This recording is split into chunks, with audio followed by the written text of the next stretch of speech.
dengan pemerintahan Jokowi memang cukup menarik dan penuh dengan dinamika politik Indonesia.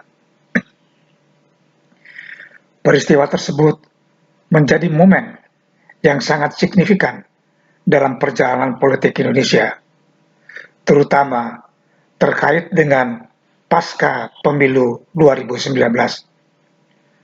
dan pembentukan koalisi pemerintahan.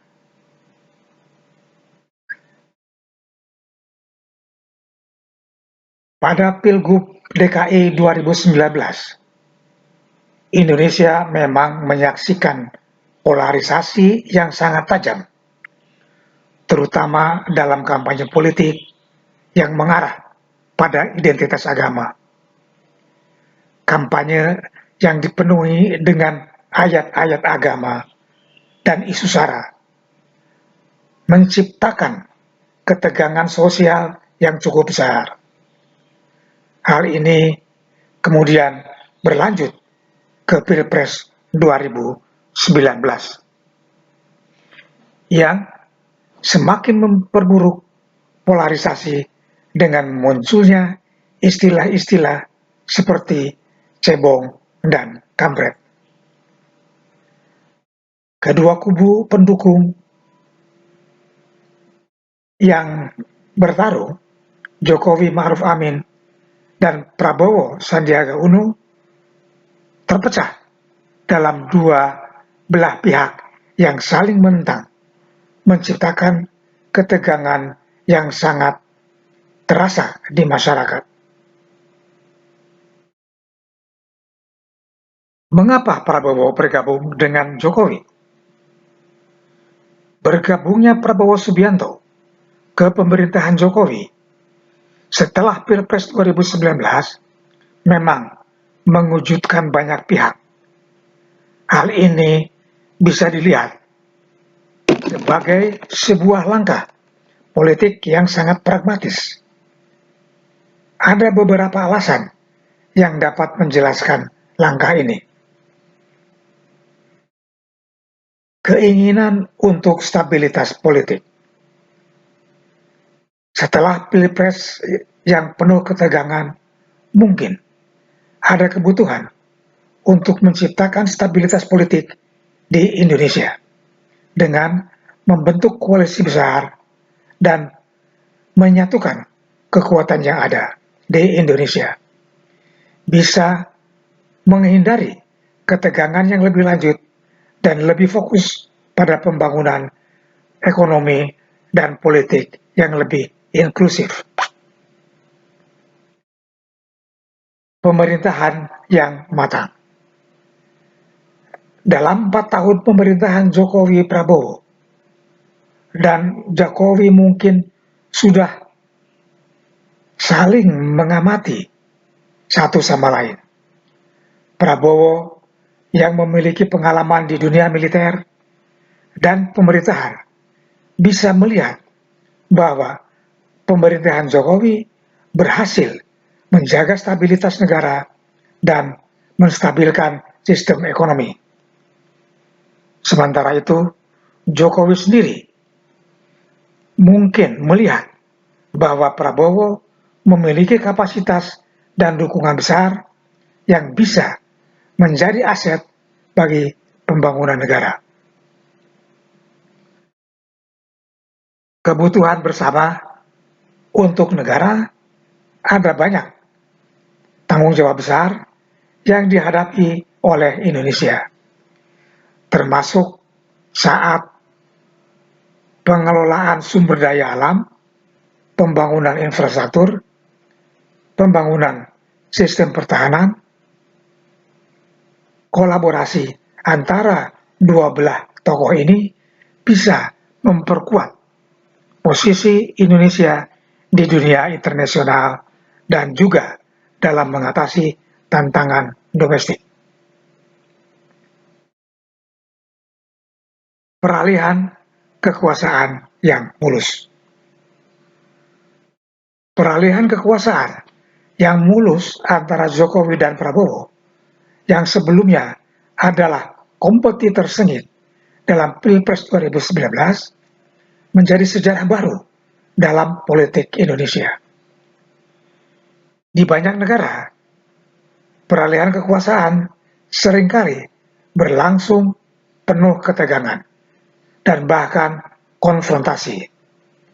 Namun di Indonesia, koalisi pemerintahan yang melibatkan dua tokoh utama yang sebelumnya bersaing keras itu menjadi contoh bahwa perbedaan politik dan dapat diselesaikan dengan cara yang konstruktif dan mengedepankan kepentingan negara di antara kepentingan pribadi atau kelompok. Kelompok radikal dan polarisasi politik. Setelah Prabowo bergabung dengan pemerintahan Jokowi, ada juga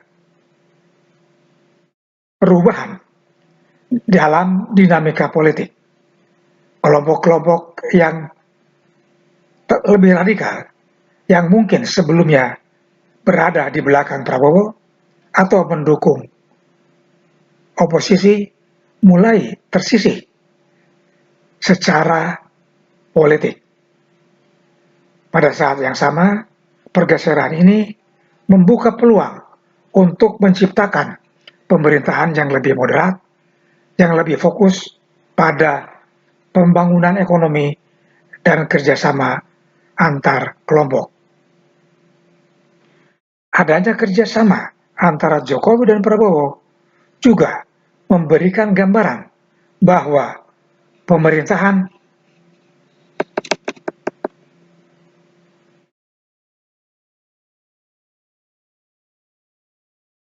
adanya kerjasama antara Jokowi dan Prabowo juga memberikan gambaran bahwa meskipun ada perbedaan ideologi dan kebijakan di masa lalu, keduanya mampu menyatukan visi demi kemajuan bangsa.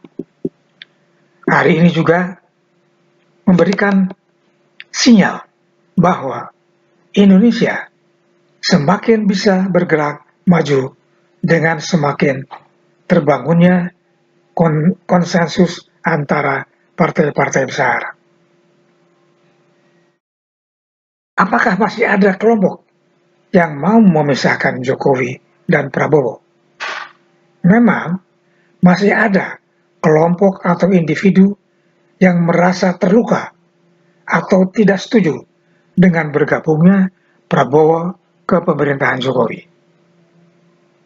Mengingat perbedaan tajam dalam Pilpres 2019. Namun hal ini harus dilihat dalam konteks politik Indonesia yang dinamis dan terus berkembang.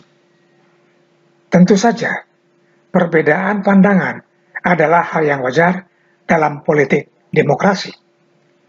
Tetapi yang terpenting adalah bagaimana perbedaan ini dikelola dengan baik untuk kepentingan negara.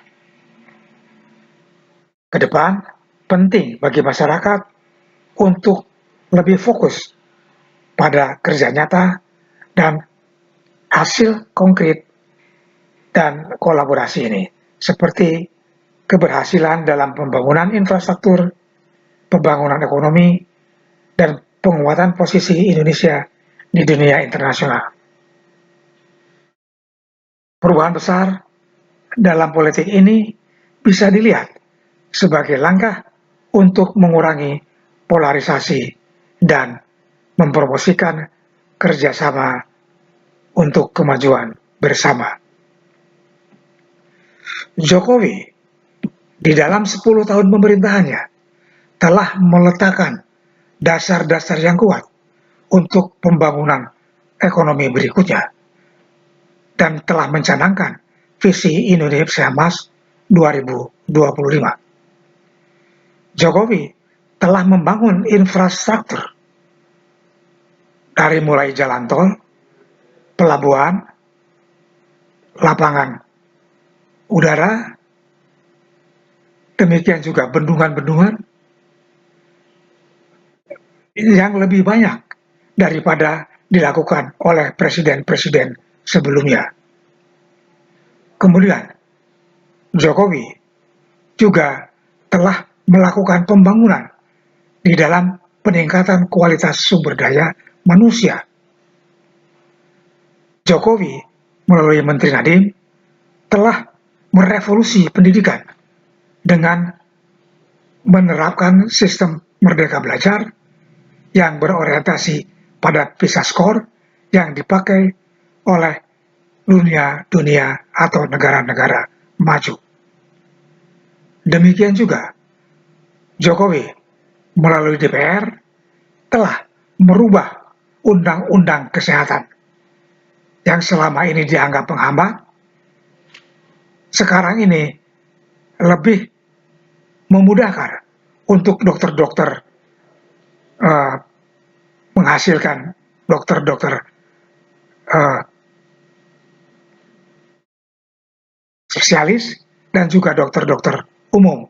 Demikian juga akan menurunkan harga-harga obat. Nah, bergabungnya Jokowi dengan Prabowo ini adalah langkah yang sangat penting karena pihak-pihak yang selama ini bertentangan sekarang ini bergabung untuk kemajuan bangsa Indonesia. Prabowo telah mendeklarasikan akan meneruskan program-program Jokowi sehingga semuanya itu akan lebih mempercepat pertumbuhan Indonesia. Tapi dalam keadaan ini masih ada pihak-pihak yang ingin memecah Jokowi dan Prabowo. Pihak-pihak ini mungkin dari pihak yang sakit hati atau juga yang kalah dalam Pilpres yang lalu. Tapi pemisahan ini bisa dianggap menghambat pembangunan Indonesia ke depan. Sehingga pihak-pihak yang masih berkeinginan untuk melakukan dan mengambil langkah-langkah memisahkan Jokowi dan Prabowo adalah merupakan pengkhianat NKRI. Demikianlah, kita bersyukur Prabowo Jokowi bergabung untuk RKNC, untuk Indonesia Maju.